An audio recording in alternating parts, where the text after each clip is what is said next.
நமச்சிவாய வாழ்க. நாதன்தாள் வாழ்க. இமைப்பொழுதும் என் நெஞ்சில் நீங்காதான் தாழ் வாழ்க. வாழ்க வளமுடன். அனைவருக்கும் இனிய வணக்கங்கள். நிகழும் ஸ்ரீ மங்களகரமான குரோதி ஆண்டு நவம்பர் மாதம் 16ஆம் தேதி சனிக்கிழமை அன்று பிரதமை திதியில் கிருத்திகை நட்சத்திரத்தில் வரியான் நாமயோகத்தில் பாலவம் கர்ணத்தில் அமிர்த யோகம் கூடிய நன்னாளில் இந்த மகத்தான கார்த்திகை மாதம் பிறக்கிறது. கார்த்திகை மாதம் என்றாலே ஐயப்பனுக்கு விரதம் ஆரம்பிக்கக்கூடிய காலகட்டம் ஆகும். மற்ற எந்த மாதத்திற்கும் இல்லாத தனிச்சிறப்பு கார்த்திகை மாதத்திற்கு உண்டு. இந்த கார்த்திகை மாதத்தில்தான் மழை, வெயில், பனி ஆகிய அனைத்தும் கலந்த காலநிலை நிலவும். கார்த்திகை மாதத்தில் கார்த்திகை தீபம், சோமவார விரதம், உமா மகேஸ்வர விரதம், கார்த்திகை ஞாயிறு விரதம், கார்த்திகை விரதம், விநாயகர் சஷ்டி விரதம், முடவன் முழுக்கு, கார்த்திகை மாத வளர்பிறை, துவாதசி, துளசி கல்யாணம் போன்ற வழிபாடுகள் மேற்கொள்ளப்படுகின்றன. சூரிய பகவான் விருச்சிக ராசியில் சஞ்சரிக்கக்கூடிய கார்த்திகை மாதத்தில் சூரிய புதன் சேர்க்கையால் புதாதித்ய ராஜயோகமும், சூரியன் குரு எதிரெதிர் ஸ்தானத்தில் சஞ்சரிக்கும் போது சம சப்தம யோகமும், சூரியனுக்கு தனஸ்தானத்தில் சுக்கிரனின் அமைப்பால் வேசி யோகமும் உருவாகிறது. இந்த கிரக அமைப்பினால் உங்கள் ராசிக்கு இம்மாதம் ஏற்படும் சுபம் மற்றும் அசுப பலன்கள் என்ன என்பதனையும், அசுப பலன் ஏற்படுமாயின் ராசிக்காரர்கள் செய்ய வேண்டிய பரிகாரம் என்ன, வழிபட வேண்டிய தெய்வம் யார் என்பதனை பற்றியும் விரிவாக காண்போம். பிறக்கப் போகும் இம்மாதத்தில் உங்கள் வாழ்வில் வளமும் நலமும் செல்வ செழிப்பும் பெற்று வாழ்வில் உயரிய நிலையை அடைய எல்லாம் வல்ல எம்பெருமானை வேண்டி விரும்பி கேட்டுக்கொள்கிறேன். மேசராசி அன்பர்களே, இந்த மாதம் எல்லா காரியங்களும் அனுகூலமாகும். முக்கிய நபர்களின் சந்திப்பும் அவர்களால் உதவியும் கிடைக்கும். உடல் ஆரோக்கியம் பெறும். மனதில் தைரியம் கூடும். சுய நம்பிக்கை உண்டாகும். எடுத்த காரியங்களை செய்து முடிப்பதில் எதிர்பாராத திருப்பங்கள் ஏற்படும். தொழில் வியாபாரத்தில் முன்னேற்றமான வாய்ப்புகள் எதிரில் வந்து தோன்றும். வியாபாரம் தொடர்பான செலவுகள் கூடும். உத்தியோகத்தில் இருப்பவர்களுக்கு முக்கிய பொறுப்பு கிடைக்கலாம்.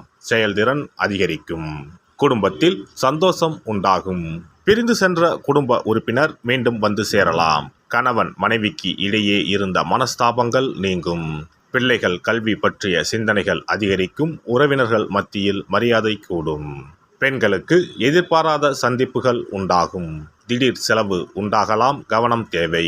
முக்கிய பொறுப்புகள் கிடைக்கக்கூடும். மாணவர்களுக்கு கல்வியில் திருப்தியான நிலை காணப்படும். தன்னம்பிக்கை அதிகரிக்கும். நட்சத்திர பலன்கள். அஸ்வினி நட்சத்திரம். இந்த மாதம் உறவினர்கள் வகையில் தவிர்க்க முடியாத சுப செலவுகளை சுமக்க நேரும். முக்கியமான பயணமும் முக்கிய பிரமுகர்களின் சந்திப்பும் உண்டாகும். அது உங்கள் எதிர்காலத்திற்கு நல்ல அஸ்திவாரமாக இருக்கும். சிலர் கூட்டு முயற்சிகளில் லாபம் தேடலாம்.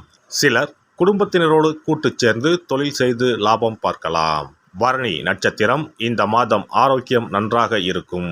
தொழில், வேலை, உத்தியோகம் ஆகியவற்றில் வெற்றி அடையலாம். சேமிப்பும் அடையலாம். உங்கள் உழைப்பும் நம்பிக்கையும் உங்களுக்கு முழுமையான பலனையும் திருப்தியையும் தரும். எதிர்ப்பும் இடையூறும் ஒருபுறம் இருந்தாலும் உங்களின் தன்னம்பிக்கையாலும் தைரியத்தாலும் அவற்றை போராடி எதிர்த்து நின்று வெற்றி கொள்வீர்கள். கார்த்திகை நட்சத்திரம். இந்த மாதம் கடமைகளை காப்பாற்றுவீர்கள். பொருளாதாரத்தில் பிரச்சனை இருக்காது என்றாலும் வைத்திய செலவும் அல்லது வீண் விரய செலவும் தவிர்க்க முடியாததாக இருக்கும். அதனால் சில சமயம் விரக்தி ஏற்படலாம். மனதில் ஆறுதலும் நம்பிக்கையும் உண்டாகும். தொழில், வியாபாரம், உத்தியோகத்தில் பிரச்சனைகள் எதுவும் இருக்காது. சுவாமிமலை முருகனை வணங்கி வர காரிய வெற்றி உண்டாகும். கவலைகள் தீரும். கந்த சஷ்டி விரதம் இருந்து முருகனை வணங்க பிரச்சனைகள் குறையும். மனதில் அமைதி உண்டாகும். சிறப்பு தொகுப்பு. கண் திருஷ்டிகள் அகன்று தடைப்பட்டு கொண்டிருக்கும் காரியங்கள் நிறைவேற செய்ய வேண்டிய பரிகாரம் என்ன என்பதனை பற்றி காண்போம். வாழ்க்கையில் நல்ல நிலையில் இருந்தவர்கள் கூட திடீரென்று பொருளாதாரம் இழந்து மன கஷ்டங்களுடன் வாழும் நிலை ஏற்படும். இந்த நிலை எதனால் ஏற்பட்டது என்று ஆராய்ந்து பார்த்தால் பெரும்பாலும் அவர்களின் மீதான கண் திருஷ்டிதான் காரணமாக இருக்கும். கல்லடி பட்டாலும் கண்ணடி படக்கூடாது என்று சொல்வார்கள் அல்லவா, அது உண்மைதான். இது போன்ற பிறரின் பொறாமை கொண்ட கண் திருஷ்டியினால் பலரின் வாழ்க்கை சிரமத்திற்கு ஆளாக நேரிடும். இது போன்ற கண் திருஷ்டிகளிலிருந்து எப்படி தப்பிப்பது? இருக்கவே இருக்கிறது எளிதாக கிடைக்கும் ஊமத்தஞ்செடி. தெய்வ சக்தி நிறைந்த செடியாக கருதப்படும் ஊமத்தஞ்செடியின் காய், பூ, இலைகள் என அனைத்தும் தீய சக்திகள் விரட்ட பரிகாரத்துக்கு பயன்படுகிறது. பொதுவாக ஊமத்தம் காய்க்கு கெடுதலை அகற்றக்கூடிய சக்தி உண்டு. நம் வீட்டில் உள்ள எதிர்மறை சக்தியை அகற்றுவதற்கு ஊமத்தங்காய் தீபம் சிறந்த பரிகாரமாகிறது. தெய்வீக மகத்துவம் நிறைந்த ஊமத்தங்காய் மற்றும் பூவையும் எடுத்துக்கொள்ளுங்கள். வீட்டுக்கு அருகில் இல்லை என்றால் நாட்டு மருந்து கடைகளில் கிடைக்கும். இந்த 2 பொருட்களையும் மஞ்சள் தண்ணீரை கொண்டு நன்றாக கழுவி விடுங்கள். சிறிது நேரம் அவற்றிலுள்ள ஈரம் போக ஆறவிட்டு பிறகு அவற்றை ஒரு மஞ்சள் துணியில் குலதெய்வத்தை வேண்டி ₹1 நாணயத்தோடு சேர்த்து முடிந்து வீட்டின் நிலைப்படியில் கட்டி தொங்க விடுங்கள். இந்த முடிச்சை வெள்ளிக்கிழமை அல்லது ஞாயிற்றுக்கிழமைகளில் தயார் செய்து வாசல் படியில் கட்டுவது சிறப்பு. தினமும் வீட்டில் தீபம் ஏற்றி காண்பிக்கும் போது இந்த முடிச்சுக்கும் காண்பிக்கவும்.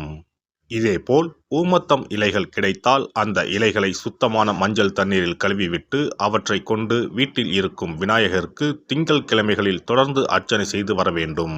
ஊமத்தம் பூவையும் விநாயகருக்கு சூட்டலாம்.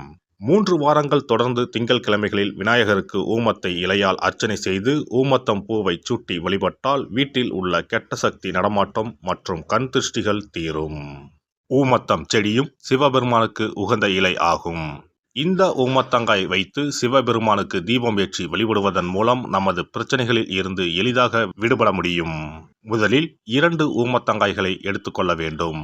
அவற்றின் மீது முட்கள் இருப்பதால் மிகவும் கவனமாக கையாள வேண்டும். ஊமத்தங்காயின் காம்பு பகுதிகளை வெட்டி கொண்டு கத்தியை பயன்படுத்தி ஊமத்தங்காயின் உள்ளே இருக்கும் விதை பகுதியை முழுவதுமாக நீக்கிவிட வேண்டும். பின்னர் 2 அகல் விளக்குகள் மற்றும் விளக்கு வைப்பதற்கான 2 தட்டுகளை எடுத்து சுத்தம் செய்து அவற்றிற்கு மஞ்சள் குங்குமம் போட்டு வைத்துக் கொள்ள வேண்டும். பின்னர் 2 தட்டின் மீதும் ஒவ்வொரு அகல் விளக்கை வைத்துக் கொள்ள வேண்டும். அதன் பிறகு எப்போதும் பூஜை செய்வதற்கு வைப்பது போன்ற வெத்தலைப்பாக்கு, பழம் போன்றவற்றை வைத்துவிட்டு 2 விளக்குகளையும் ஏற்றி சிவபெருமானை மனதார வேண்டிக் கொள்ள வேண்டும். எனக்கு இருக்கும் பிரச்சனைகள் அனைத்தும் தீர்ந்து இன்பமான வாழ்க்கை கிடைக்க வேண்டும் என வேண்டிக் கொள்ள வேண்டும். இந்த பூஜையை வெள்ளிக்கிழமை அன்று தொடங்கினால் தொடர்ந்து 9 வெள்ளிக்கிழமைகள் செய்ய வேண்டும். ஊமத்தங்காயின் மீது எவ்வாறு முட்கள் இருக்கிறதோ அதுபோல நமது வாழ்க்கையில் இருக்கும் முட்கள் போன்ற பிரச்சனைகளை அவை தீர்த்து வைக்கின்றன. இந்த பூஜையை நாம் தொடர்ந்து செய்து வருவதால் நம் மீது இருக்கும் கண் திருஷ்டிகள் அகன்றுவிடும். தீராத துயரங்கள் தீர்ந்துவிடும். பணம், நகை நம்மிடம் பெருகி வரும். சிலருக்கு கையில் சுத்தமாக பணம் இருக்காது.